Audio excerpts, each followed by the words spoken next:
Welcome back to Good Morning Kenya. My name is Mike Migwe. Now from radio, we come back here on TV and talk about matters to do with regulating engineering service for public safety and welfare. And in studio, I'm joined by engineer Nathaniel Matalanga, who is a structural engineer. Welcome to the program. Thank you very much, Mike. And also engineer Margaret Ogai, who is the CEO, Engineers Board of Kenya. Karibu sana to the program. Asante sana. Engineer Matalanga, let me start with you. Talking about regulating engineering service for public safety and welfare. Why is it important? No, it is very important because engineers ensure that systems are put in place to be able to assure that when the public use them, they are safe and they are sound. If this is not regulated, you will get like buildings. We've had the unfortunate incidents of buildings collapsing. If the construction industry is not properly regulated, and if the engineers who are the prime movers in this area are not properly trained and called to account by a regulator, you can imagine the mess that the country would be. The public assumes or will like to be assured that whatever systems are put in place, be they roads, be they buildings, be they machinery, be they equipment, they are properly done and they are done by a professional. Imagine you are to fly and you are not assured that the person who has prepared that aircraft is properly qualified. I don't think many of us will be able to board that plane. So you like, just like when you enter a matatu on the road and you are assured that the driver has a driving license regulated issued by the Kenya police, and the guy is able to drive you to the safe destination. Even as we go about our activities, I'm sure this morning you have come, and here we are in the studio. The equipment that we are using has been assured by the people behind our engineers to ensure that it is working properly. So these people have to be properly regulated and they have to be properly qualified, trained to ensure that the systems are working. And that's why it is necessary that for matters of public safety, public health and ethics, at least the government regulates the people handling these services to ensure that things are done properly and therefore lives are not lost. Thank you. You know, Engineer Ogai, in terms of perception, engineering is one of the highest ranked professions, especially even for people who want to become engineers, those who are in school right now. And there are terms associated with it, terms like for the benefit of mankind, for public welfare.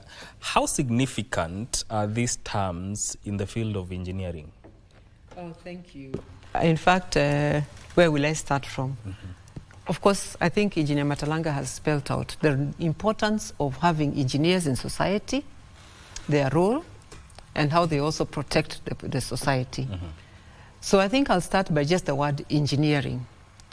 Engineers, I think, comes from the title ingenious.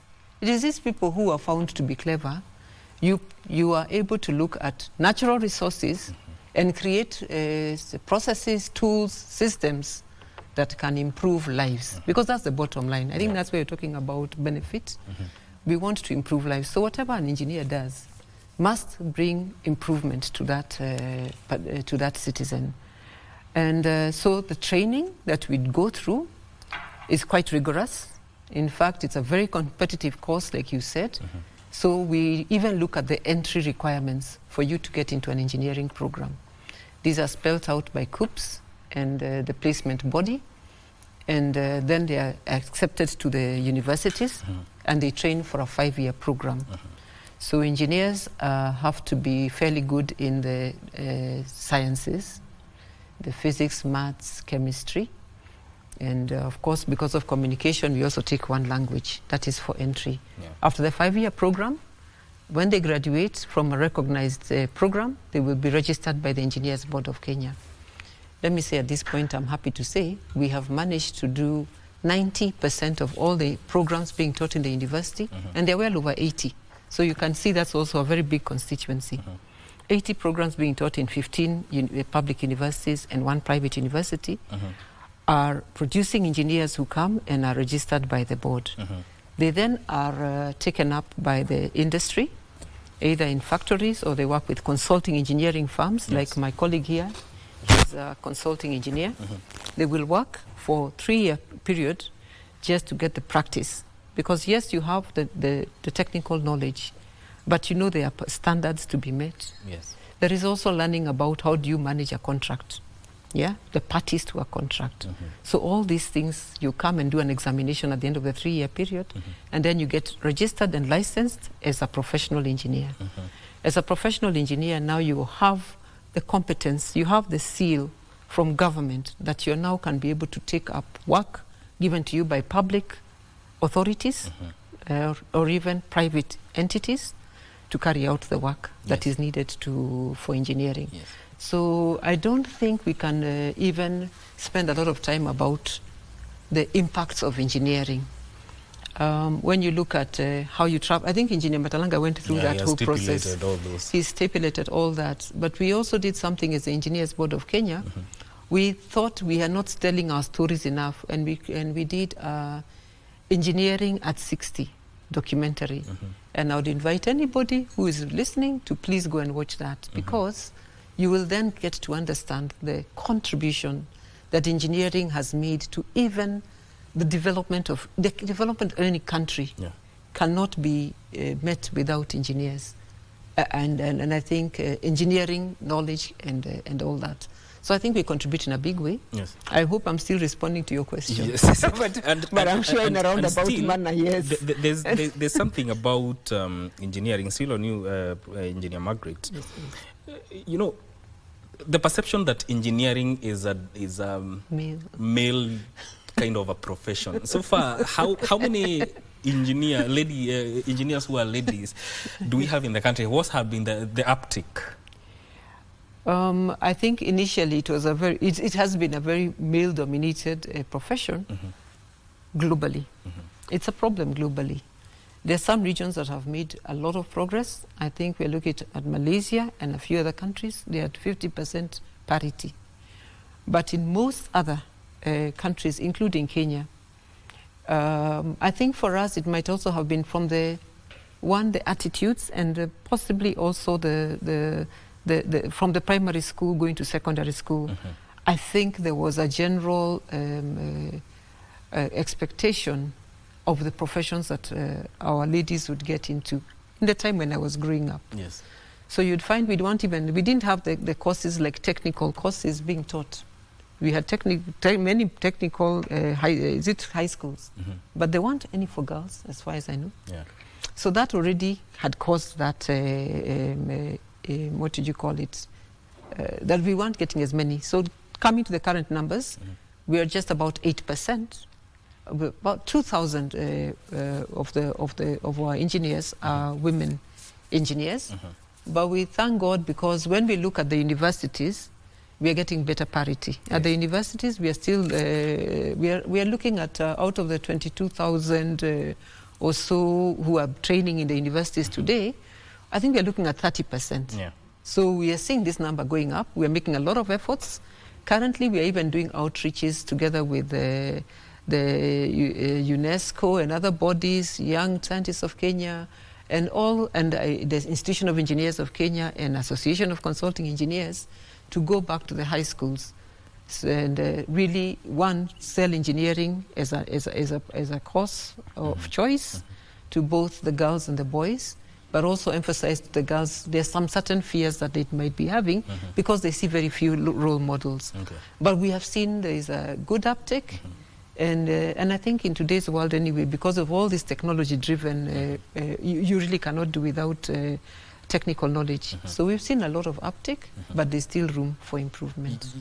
Still room for improvement. Engineer Matalanga, do you see a shift in mindset, especially now for ladies, to join these technical professions like engineering? Yes, Mike. In fact, the movement, let's say the girl child movement, has done very well.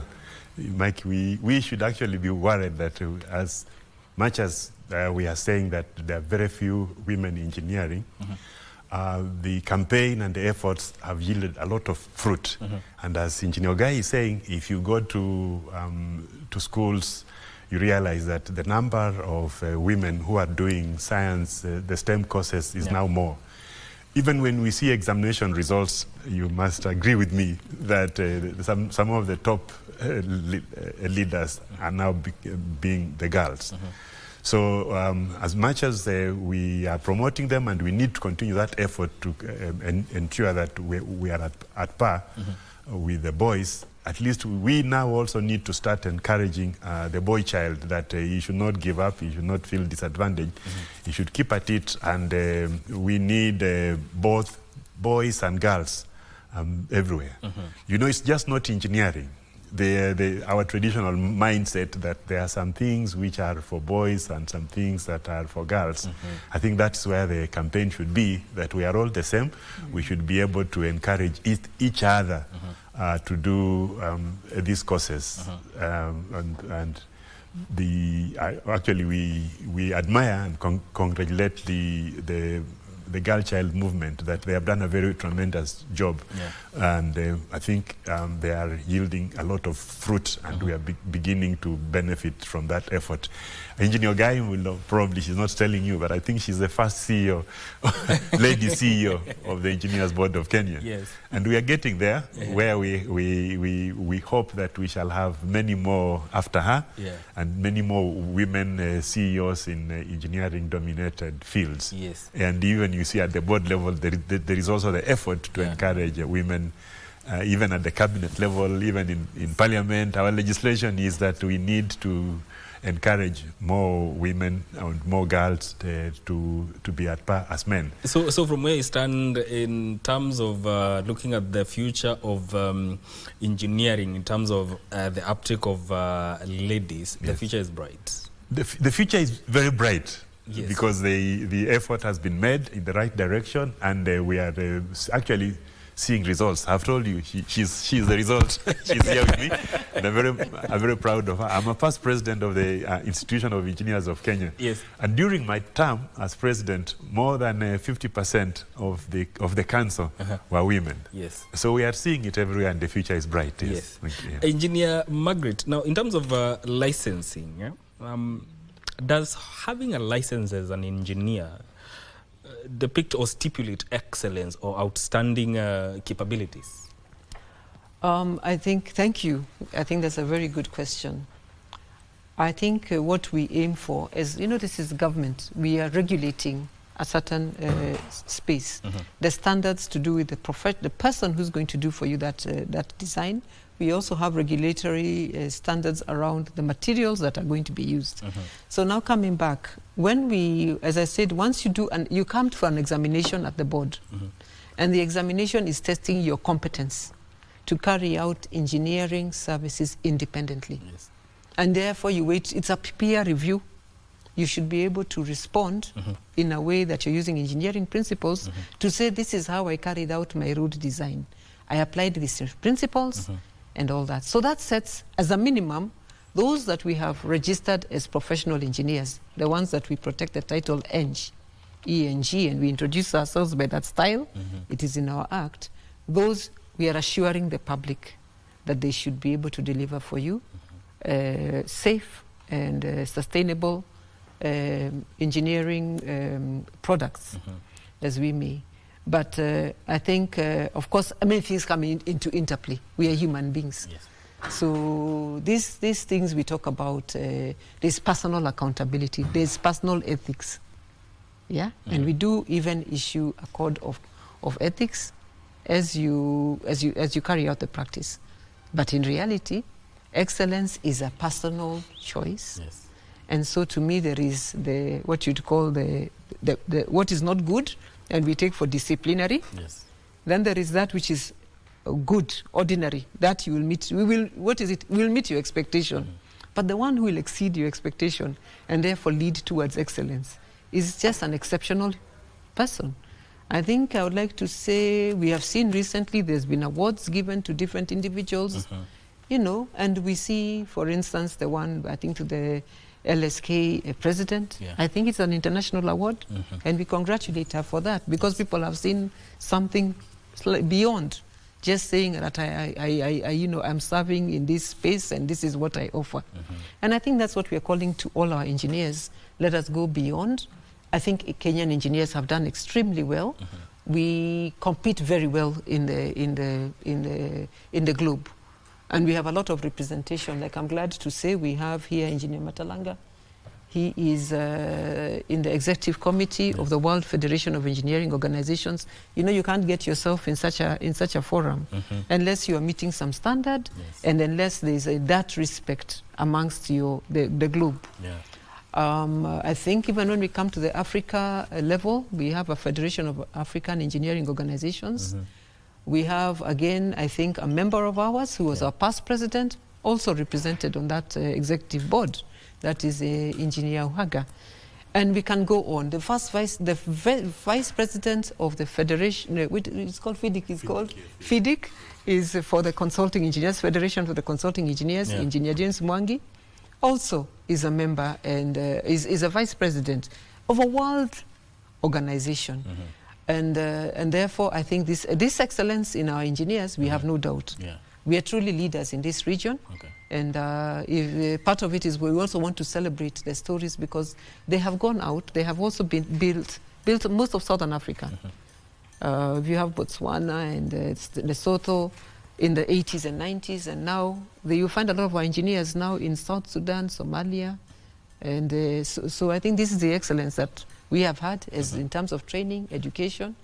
And I'm trying to see, I want to also mention, because I cannot leave it at just a gentleman. I will be very, very, very, very deliberate. And we have very many, also I think the first woman chair of the Association of Consulting Engineers is Engineer Jane Mwangi. Also runs her own consultancy firm. One of the only 3 women running a consultancy firm for engineering services. So this excellence, I think, is there in all Kenyans, and I'm sure I've also mentioned that you can tell. And we have that confidence, because sometimes you might even be excellent and you don't know. But in Kenya, I think we've been validated in very many ways. We represent the continent and Kenya and the continent very, very well. And I think we have fairly good, I mean, look at the products. Just look at, if you look at the environment that we have been delivered for you. We started with 2,000 kilometers of roads. Sorry to take this. And now currently we are talking of well over 200,000 kilometers of roads. These have been designed, developed, maintained up to today by engineers. Look at the energy that we enjoy in Kenya. Those megawatts, I don't know the numbers very well, but this is what we've been able to deliver. The buildings, we have very tall buildings. You know, have you ever asked yourself why a building of 40 stories stands and doesn't waver and doesn't come down? This is the excellence. To me, the work of an engineer is excellence. Now, you know, I'm intrigued, Engineer Matalanga. From your standpoint as an engineer, what do you think is the first responsibility of an engineer? The first, thank you very much, Mike. Here. As an engineer, you are taught in school to ensure that you use the resources in the best way possible, because we don't have an enormous supply of resources. So as we go about our duties to create infrastructure, we do designs to ensure that these systems that we are putting in place are first safe. And again, whatever is being done, we're using our resources in the best way possible. And our basic role is to ensure that whatever is put in place is safe and for the public use. You can imagine a doctor who is carrying out an operation. Behind him, maintaining that equipment, is an engineer. And they ensure that it is working well, because if the equipment doesn't work well, then the doctor's job will not be successful. And if that equipment is not, when go around the world, we look for the best equipment, the one that we can afford and the one that will be sustainable for us to maintain. So as an engineer, you are basically schooled to ensure that the public safety is number one priority. the materials that you use are used in the most economical way. You will not, for example, design an expensive building. Yes. You will design a safe economic structure. Now we are talking about sustainable systems that we shall be able to use for a long time. And this training is the world over. That is the best practice for an engineer. The requirement is that the CEO has explained that the people who end up in engineering courses are the top performers in schools. Yeah. And after you undergo, in Kenya, it's a 5-year training program. You are required to undergo mentorship for 3 years. The reason being is that what you do in school is you go by the book, but now when you come out, this is the practical. So you are mentored for 3 years, and after that, you should be able to get certification that now you can stand on your own and offer professional engineering services. Yes. So you are properly trained to ensure that you assure the public, and that's where we are saying that government cannot abscond its duty of putting in place a regulatory framework to ensure that whoever is offering these services is up to speed and is able to assure Wanjiku and all the public that whatever is done is good to go. When you are in school, Mike, you know that if you get 70%, yes, many universities will give you a first-class degree. Yeah. But you know, in engineering, if your output is 90%, like a building, the building will collapse. 10% of the building will collapse. So at any one time, you have to get 100%. There is no guesswork about this. There is no guesswork about it. That's why we require that these people who are coming from school, we train them for 3 years. The main challenge that is coming up is that our system has been such that there is no sufficient jobs, because we get about 3,000 people graduating from engineering schools every year. And sometimes we lack the placement, not because of engineers, but because of the way our government is doing things. We have a lot of infrastructure development, but if we do it well, all these 3,000 people graduating from engineering schools will get jobs. But for some reason, we have, from the professional body, we have to keep lobbying government to ensure that they enforce the Local Content Act in terms of procurement, because if they don't do it, then most of the infrastructure projects tend to be done by foreigners. You've gone on a construction site, and many times, I'm not saying non-Kenyan, but sometimes you see jobs that can be done locally. Being done by people who obviously to you are not Kenyans. So we lobby government to ensure that these jobs that can be done by local people, by local young engineers, are left to engineers. Do you think that is lack of trust in local engineers? No, it is not lack of trust in local engineers, because we are trusted globally. Engineer Guy has just told you that I'm an executive council member of the World Federation of Engineering Organizations. Our engineers develop a lot of the African continent, and we are respected in the region. So it is basically, how do you call it, a government, the policy is there, the policy is clear that these things should be done. But it is basically lack of enforcement, where you want to look the other way because of other, mostly financial gain. Yes. To yourself or whoever is being procured to provide that service. If probably we do it properly, then whoever is in the pipeline will miss out the personal benefit. And that's the challenge we're having. Okay. Yes. All right. Engineer Margaret, you're in the Engineers Board of Kenya. Have you come across cases of quack engineers, and how have you handled them? I like to, because this sometimes we also use terms. One, you've used a term which is very interesting, yes, that are our engineers not up to it. That is why they are not, and he has explained very well, they are up to it. So let me start, and I'll take from where he picked up. The enforcement, we have very many laws in this country. But at the same time, you'll go and read the newspapers, and we are rife with failures. Yes. You'll find whether it is a procurement. Yes, we have professionals, licensed professionals in that space, but we still find we have bent the corners.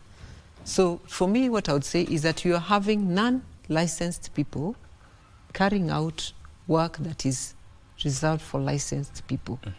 I don't like to, because it is true, this term is probably much more easily understood as quack. But again, what we'd rather do is see progressively how we can bring compliance even into those who have not qualified to be engineers. They have a role, but they need to play that role specifically.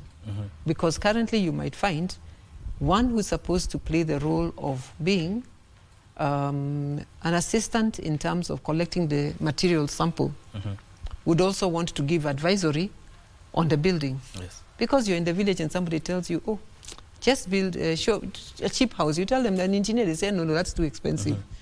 But we can assure the public, I want to talk to the public here, that you need to use a licensed engineer. First of all, you will have professional liability on this person. And two, I can assure you they'll use value engineering. So it will not be more expensive. What you'll pay him, you will find, or her, you will still save at the long run. What happens with somebody who's not fully trained would probably then over-design, what we call over-design. Wataeka chuma mingi and more, and that kind of thing. So you might think you're saving. You are saving on the fees. You're losing out a lot on the actual materials and the quality and the assurance that the building will stand. So I think the other thing, so basically that is one of the areas we want to work. Let me just say, yesterday, I've come in from Mombasa. We had something, there's a multi-sectoral agency coordination committee, which was established by the CS for Lands, Public Works. And the issue here is we have realized, yes, we have so many regulators, the contractors are being licensed, engineers are licensed, architects are licensed, but still, buildings are still coming down. So we realized we need a collaborative approach. We need NEMA on board, we need DOSH, we need, in fact, now we are even looking at creating more. We need one government approach because I think people slip through the cracks. Yes. Where you find that a county government is supposed to accept drawings from a licensed engineer. Unfortunately, you will find that sometimes they have actually accepted drawings from a non-licensed person for different reasons. Sometimes it could also be just basic fraud. Somebody has come across your documents in a tender document and photocopies and uses that. Yeah. So you can imagine already you have that building started failing from the minute it went into design because it was not done by a licensed engineer. So these are the things we are finding. There's so many gaps. We are trying to close them. Even when they come to register at the National Construction Authority, the same issue. Again, our own engineers, I'm sorry to say, we do have one or two that have not been using their license properly. And the people who are stamping the drawings in the county, we want them to be licensed engineers, because I cannot also try to interpret a judgment of court if I'm not a lawyer. So how is it that people are looking at drawings and you did not go into engineering school? Even we work very closely with architects. They will also tell you an engineering drawing cannot be interpreted by anybody else but an engineer. Yeah? And so we are just asking ourselves that we are trying to clean up, we're trying to look at the whole value chain. And as we were saying, we start right from the education. What is the education standards we are giving? Then you come to train. You must be trained under a licensed engineer. And finally, as you practice, we have an eye on you. You have to get an annual license. And should something happen, we will call you for an inquiry. We will ask and we will confirm who is it, because there are many players. It may not have been your fault. It could have been the contractor. It was also a quack, if you want to call. There are many quacks. It could have been the contractor. It could have been pure bribery. You know what I'm saying? It's very complex. Yes. You have people who are doing money laundering through building projects. So does that person want to follow standards? He doesn't want to take any drawing anywhere because it's in a feature. So so we are also looking at financial institutions. We are looking at those who are lending. We are asking them, banks, are you lending without some kind of control about who you're lending this money to? Don't you want to see the design team, that they meet some standard? Insurance, don't they also want to bring down the risks? So we want to work as a whole integrated system. And fortunately, lastly, we also had, we've agreed on having one portal because also now, as I said, we are all disjointedly trying to regulate. Yes. But I don't know that the architect, I'm looking at the engineer here, but there is a contractor there, he needs to be confirmed he's licensed. You need to confirm that the architect is whatever. At the county, we need to confirm it is a licensed engineer who's looking at the engineering part. So we've agreed to do one portal which is integrated, so that we have full visibility amongst ourselves, and we are able to stop that from somebody entering the system if they don't have the right qualifications. Yes. Engineer Matalanga, whatever Engineer Margaret has said is very important. It also brings about the role of professional societies, professional bodies for engineering. What is its importance? The professional bodies' main role or basic need is to ensure that the welfare of their members, if they are engineers, the welfare of engineers is looked after. Basically, is to lobby that the engineers are given an enabling environment to practice their trade, to ensure that proper legislation is in place to enable this to happen. Professional bodies are like private members' clubs, because you don't need government legislation to have this. It is normally registered under the Societies Act. So it's basically a welfare society to ensure that your members, if it's a group of professionals, that whatever these professionals need to enable them do their job or provide their services to the public is enabled. Yes. Look at all the areas that are going to make this happen. Like I talked about jobs for young engineers. So the work of the professional body should be to ensure that government is enforcing its own laws to ensure that these jobs that can be done by us Kenyans are actually done by Kenyans and not other people. Okay. Because a country cannot be developed by foreigners. It has to be developed by the local people. Yeah. And in case we don't have that particular skill, whoever foreign colleague, professional that is coming in, we also need to ensure that he's training. Part of his terms and part of the contract obligations will be for him to provide training for the local person.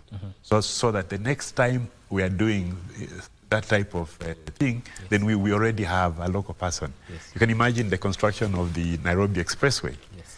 If we had done it like that, where meaning that the whole feasibility study, if the whole design will have been done jointly by us, by locals, then next expressway, we don't need to pay the huge expense of getting a foreign person come and do that work for us.